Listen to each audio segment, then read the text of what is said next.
Bene, eccoci anche oggi insieme. Una delle cose che dà più soddisfazione che conducendo questa trasmissione è quando si può mantenere un rapporto con alcuni degli ospiti seguendoli nel loro percorso professionale. È così con Domenica Zamara, soprano polacca ma residente a Mogliano Veneto in provincia di Treviso, appena rientrata da una tournée negli Stati Uniti. Ricordo che nel 2006 lei ha vinto una borsa di studio per il Conservatorio Statale di Verona, poi l'anno dopo, nel 2007, si è laureata con il massimo dei voti all'Università Musicale di Breslavia, la sua città natale.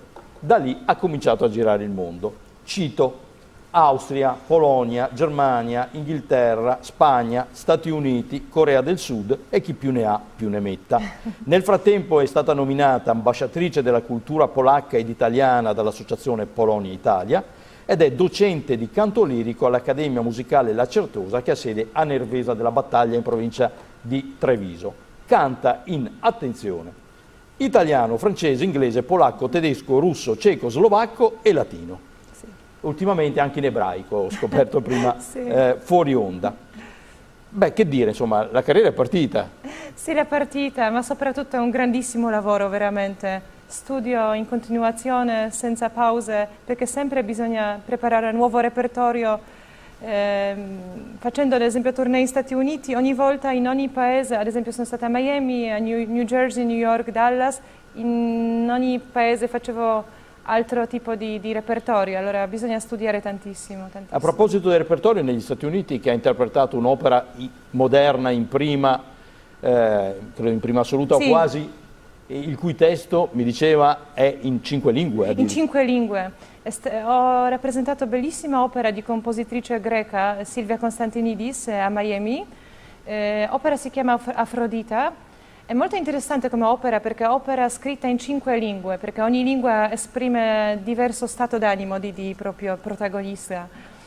Abbiamo francese, tedesco, inglese, ebraico, latino, e ogni lingua esprime altra emozione, diverse sfumature. È molto interessante come musica, anche se musica contemporanea, molto particolare. È un piacere.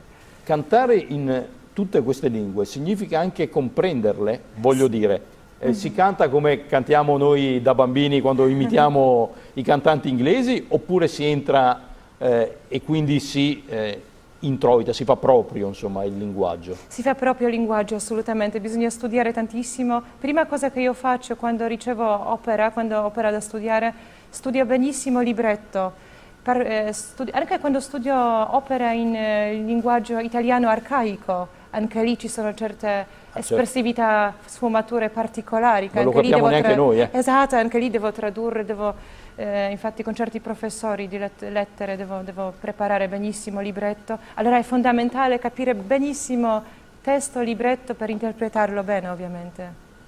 Ricordavo prima che è stata nominata ambasciatrice della cultura polacca ed italiana e forse insomma anche per questo è stato realizzato questo CD, il quarto, sì. Dedicato a Chopin, quindi in qualche maniera un ritorno a casa. Sì. Chopin, ma non solo, anche artisti contemporanei polacchi. Sì, sono molto felice di questo CD, per me è molto importante. Il più grande compositore romantico polacco, Fryderyk Chopin, che pochi sanno che ha scritto questi bellissimi lieder per soprano e per pianoforte. Il disco è stato realizzato qua a Padova, Pinkston Studio, con il grande pianista padovano, maestro Franco Moro.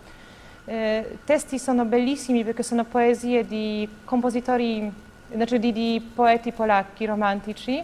È molto interessante perché Chopin si ispirava di Bellini, erano amici, e si sente grande influenza di bel canto italiano, anche se ovviamente testi sono polacchi. Bellissima musica perché esprime grande nostalgia. Io sento questa nostalgia anche verso la mia patria, anche se giro mondo, però spesso mi manca la mia patria, che è Polonia, e questo è un proprio regalo. Inchino verso la mia patria. Allora, il disco si chiama Chopin Lieder Opera 74. Domenica Zamara, devo dire, già con la sua presenza rappresenta la canzone, il canto lirico moderno. Noi siamo abituati generalmente a pensare a delle soprano un po' matronali. Come fa a mantenere la linea? Diciamo, io sono vegetariana, ho vita molto sana, non bevo, non fumo, vivo in maniera molto sana, mi alleno moltissimo con il canto, allora qua si perde tante calorie cantando, perché è veramente uno sforzo non solo psicologico, la mente, ma anche fisico, perché ci muoviamo sul palcoscenico, ci alleniamo. Io prima di cantare devo assolutamente camminare oppure andare in bicicletta per allenare diaframma, proprio muscoli, perché è un po' come sport. Per questo è fondamentale, anzi questo fisico troppo grande secondo me disturba sul palcoscenico, dobbiamo essere proprio veloci, dobbiamo essere molto elastici sul palcoscenico, questo è molto importante. Forse adesso c'è anche molta più attenzione all'aspetto teatrale. Secondo me scenico. sì, i registi hanno questa esigenza di essere molto elastici sul palcoscenico, specialmente nell'opera contemporanea. E a proposito di modernità, ovviamente non solo nel physique du rôle, ma anche nel modo di proporre la propria arte, e quindi il CD è accompagnato da un videoclip che adesso chiederei alla regia di agevolare. Il videoclip si chiama? Si chiama Sen, che in traduzione significa sogno, il sogno, brano scritto del grande compositore polacco romantico Stanisław Moniuszko, che non è tanto conosciuto nel mondo, ma nostro, diciamo, padre dell'opera nazionale polacca. Stanisław Moniuszko, Sen. Vediamo.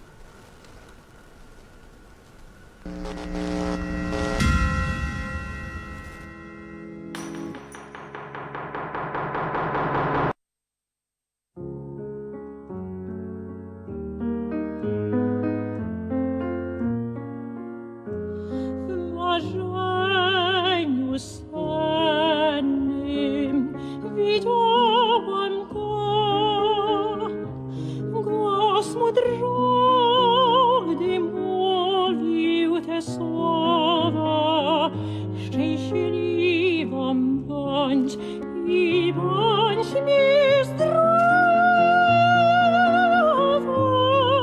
I pobiegł w dal, gdy wyrzekł to. Leci w przestrzeni pustą i ciemną, i kwiaty mi wskazuje w dal. A ja słabne drżą nogi pode mną, milknie głos, bo go tu mi żal. Drga serce od bólu strasznego, droga zmienia się w Panie but. Próżno chcę zawołać na niego, głos wielki zmienia żal i trud.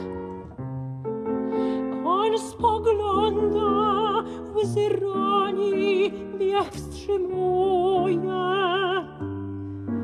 Każesz tak, on rzekł, służę ci.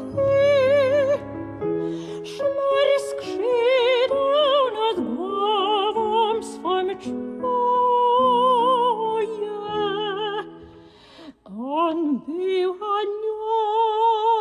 aniołem i zniknął mi.